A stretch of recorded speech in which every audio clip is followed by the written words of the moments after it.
ಇನ್ನು ಶಿವಳ್ಳಿ ಸಾವಿಗೆ ಮೈತ್ರಿ ಸರ್ಕಾರವೇ ಕಾರಣ ಆರೋಪ ವಿಚಾರಕ್ಕೆ ಸಂಬಂಧಪಟ್ಟಂತೆ ಈಗ ಶ್ರೀರಾಮುಲು ವಿರುದ್ಧವಾಗಿ ಕಾಂಗ್ರೆಸ್ ಮುಖಂಡರು ದೂರನ್ನ ಕೊಟ್ಟಿದ್ದಾರೆ.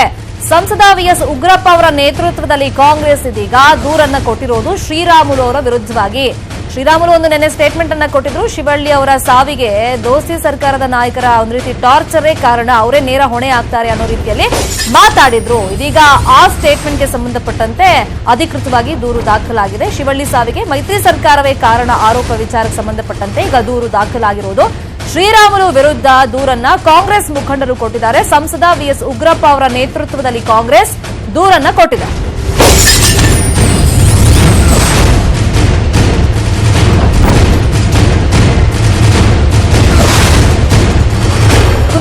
ವಿಧಾನಸಭೆ ಉಪಚುನಾವಣಾ ಅಖಾಡದಲ್ಲಿ ಸದ್ಯಕ್ಕೀಗ ಶಿವಳ್ಳಿ ಅವರ ಸಾವಿನ ವಿಚಾರವೇ ಅಸ್ತ್ರವಾಗಿದೆ. ಯಾಕಂದ್ರೆ ಶ್ರೀರಾಮುಲು ಅವರು ಒಂದು ಸ್ಟೇಟ್ಮೆಂಟ್ ಅನ್ನ ಕೊಟ್ಟ ಮೇಲೆ ಅದೇ ವಿಚಾರವನ್ನ ಇಟ್ಕೊಂಡು ಕಾಂಗ್ರೆಸ್ ಅವರು ಕೂಡ ಒಂದು ರೀತಿ ಬ್ರಹ್ಮಾಸ್ತ್ರವನ್ನ ಪ್ರಯೋಗ ಮಾಡ್ತಾ ಇದ್ದಾರೆ. ಡಿಕೆ ಶಿವಕುಮಾರ್ ಅವರು ಕೂಡ ಇವತ್ತು ಅದೇ ವಿಚಾರವನ್ನ ಪ್ರಸ್ತಾಪ ಮಾಡಿ ಕಣ್ಣೀರನ್ನ ಕೂಡ ಹಾಕಿದ್ರು. ಇನ್ನೊಂದು ಕಡೆ ಕಾಂಗ್ರೆಸ್ ಇದೀಗ ಅಧಿಕೃತವಾಗಿ ಧಾರವಾಡ ಜಿಲ್ಲಾಧಿಕಾರಿಗೆ ದೂರನ್ನ ಕೊಟ್ಟಿದೆ.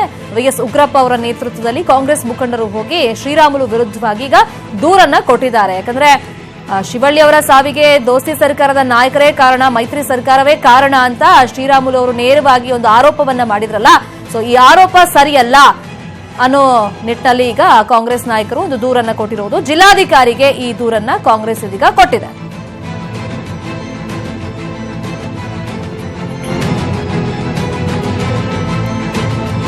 ಕುಂದಗೋಳ ಅಖಾಡದಲ್ಲಿ ಸಾಕಷ್ಟು ಬೆಳವಣಿಗೆಗಳು ದಿನ ದಿನಕ್ಕೂ ಕ್ಷಣ ಕ್ಷಣಕ್ಕೂ ಆಗ್ತಾ ಇದೆ. ಸೊ ಯಾವಾಗ ಇನ್ನೇನು ಎಲೆಕ್ಷನ್ ಮತದಾರ ದಿನ ಹತ್ರ ಬರ್ತಾ ಇದೆ ಅನ್ನುವಾಗ ಶ್ರೀರಾಮುಲು ಎಂಟ್ರಿಯಿಂದ ಒಂದು ಸ್ಟೇಟ್ಮೆಂಟ್ ಹೊರಗಡೆ ಬಿತ್ತೋ, ಆ ಸ್ಟೇಟ್ಮೆಂಟೇ ಈಗ ಒಂದು ರೀತಿ ದೊಡ್ಡ ಮಟ್ಟದಲ್ಲಿ ಚರ್ಚೆಗೆ ಕಾರಣವಾಗಿದೆ. ಈಗ ದೂರಿನ ತನಕ ಬಂದು ನಿಂತಿದೆ. ಇನ್ನೊಂದು ಕಡೆ ತನಿಖೆ ಕೂಡ ಆಗ್ಬೇಕು ಅನ್ನೋ ನಿಟ್ಟಿನಲ್ಲೂ ಕೂಡ ಚರ್ಚೆಗಳು ಮಾತುಗಳು ಎಲ್ಲ ಕೇಳಿ ಬರ್ತಾ ಇವೆ. ಈ ದೂರಿಗೆ ಸಂಬಂಧಪಟ್ಟಂತೆ ಮತ್ತಷ್ಟು ಇನ್ಫಾರ್ಮೇಶನ್ ಕೊಡ್ತಾರೆ. ಫೋನ್ ಸಂಪರ್ಕದಲ್ಲಿ ಮತ್ತೆ ಜಾಯ್ನ್ ಆಗಿದ್ದಾರೆ ನಮ್ಮ ರಿಪೋರ್ಟರ್ ಪರಶುರಾಮ್ ತಹಶೀಲ್ದಾರ್. ಪರಶುರಾಮ್, ದೂರ್ ಕೊಡ್ತಾರೆ ಅಂತ ಇತ್ತು, ಈಗ ಅಧಿಕೃತವಾಗಿ ದೂರನ್ನ ಕೊಟ್ಟಿದ್ದಾಗಿದೆ ಜಿಲ್ಲಾಧಿಕಾರಿಗೆ. ಆ ದೂರಿನಲ್ಲಿ ಏನೆಲ್ಲ ಮೆನ್ಷನ್ ಮಾಡಿದ್ದಾರೆ ಹಾಗಾದ್ರೆ? ಶರ್ಮಿತಾ, ಈಗಾಗಲೇ ಏನು ಕಾಂಗ್ರೆಸ್ನ ಸ್ಥಳೀಯ ಕಾರ್ಯಕರ್ತರು ಜೊತೆಗೆ ಉಗ್ರಪ್ಪನವರ ನೇತೃತ್ವದಲ್ಲಿ ತೆರಳಿ ಈಗಾಗಲೇ ದೂರನ್ನ ಕೊಟ್ಟಿದ್ದಾರೆ. ಕಾರ್ಯಕರ್ತರು ಜೊತೆಗೆ ಉಗ್ರಪ್ಪನವರ ನೇತೃತ್ವದಲ್ಲಿ ತೆರಳಿ ಈಗಾಗಲೇ ದೂರನ್ನ ಕೊಟ್ಟಿದ್ದಾರೆ. ಏನು ಶ್ರೀರಾಮುಲು ಅವರು ಸಿಎಸ್ ಶಿವಳ್ಳಿ ಅವರ ನಿಧನಕ್ಕೆ ಮೈತ್ರಿ ಸರ್ಕಾರವೇ ಕಾರಣ ಅನ್ನುವಂತಹ ಆರೋಪವನ್ನು ಮಾಡಿದ್ರು. ಆ ಆರೋಪದ ಕುರಿತು ಸಮಗ್ರ ತನಿಖೆಯನ್ನು ನಡೆಸಬೇಕು ಮತ್ತು ಅದು ಏನು ನೀತಿ ಸಂಹಿತೆಯ ವ್ಯಾಪ್ತಿಗೆ ಒಳಪಡೆದಿದ್ರೆ ಅವರಿಗೆ ವಿರುದ್ಧ ಕ್ರಮವನ್ನು ಕೂಡ ಕೈಗೊಳ್ಳಬೇಕು.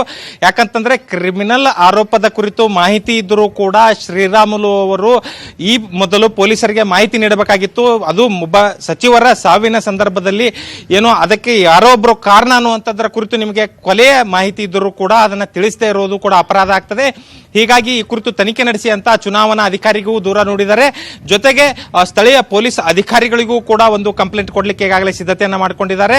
ಪ್ರಜಾಪ್ರತಿನಿಧಿ ಕಾಯ್ದೆ 1951 ಅಡಿ ದೂರನ್ನ ಪಡೆದಿರುವಂತಹ ಚುನಾವಣಾ ಅಧಿಕಾರಿ ಡಿಸಿ ರೂಪಾ ಚೋಳನ್ ಅವರು ಕೂಡ ತನಿಖೆಗೆ ಆದೇಶಿಸುವಂತಹ ಸಾಧ್ಯತೆ ಇದೆ. ಜೊತೆಗೆ ಇನ್ನೊಂದೆಡೆ ಪೊಲೀಸರು ಕೂಡ ಈ ಒಂದು ತನಿಖೆಗೆ ಏನು ಕೈಗೆತ್ತಿಕೊಳ್ಳುವಂತಹ ಎಲ್ಲ ಲಕ್ಷಣಗಳು ಕಂಡು ಬರ್ತಾ ಇದ್ದಾವೆ. ಇನ್ನೊಂದೆಡೆ ಶ್ರೀರಾಮುಲು ಅವರು ಮಾಡಿರೋ ಭಾಷಣದಿಂದ ಸ್ಥಳೀಯ ಮಟ್ಟದಲ್ಲಿ ಯಾವ ರೀತಿ ಪರಿಣಾಮ ಬೀರ್ತಾ ಇದೆ, ಸಾರ್ವಜನಿಕರ ಮೇಲೆ ಯಾವ ರೀತಿ ಪರಿಣಾಮ ಆಗ್ತಾ ಇದೆ ಅನ್ನುವಂಥದ್ದನ್ನು ಕೂಡ ಗಮನದಲ್ಲಿಟ್ಟುಕೊಂಡು ಮುಂಬರುವ ದಿನಗಳಲ್ಲಿ ಕುಂದಗೋಳ ವಿಧಾನಸಭಾ ಕ್ಷೇತ್ರದಲ್ಲಿ ಚುನಾವಣಾ ಪ್ರಚಾರಕ್ಕೆ ಶ್ರೀರಾಮುಲು ಅವರನ್ನ ನಿರ್ಬಂಧಿಸಬೇಕು, ಅವರಿಗೆ ಚುನಾವಣಾ ಪ್ರಚಾರಕ್ಕೆ ಈ ಭಾಗದಲ್ಲಿ ಬರದಂತೆ ತಡೆಗಟ್ಟಬೇಕು ಅನ್ನುವಂತಹ ಮನವಿಯನ್ನು ಕೂಡ ಕಾಂಗ್ರೆಸ್ ಪಕ್ಷದ ಮುಖಂಡರು ಮಾಡಿಕೊಂಡಿದ್ದಾರೆ.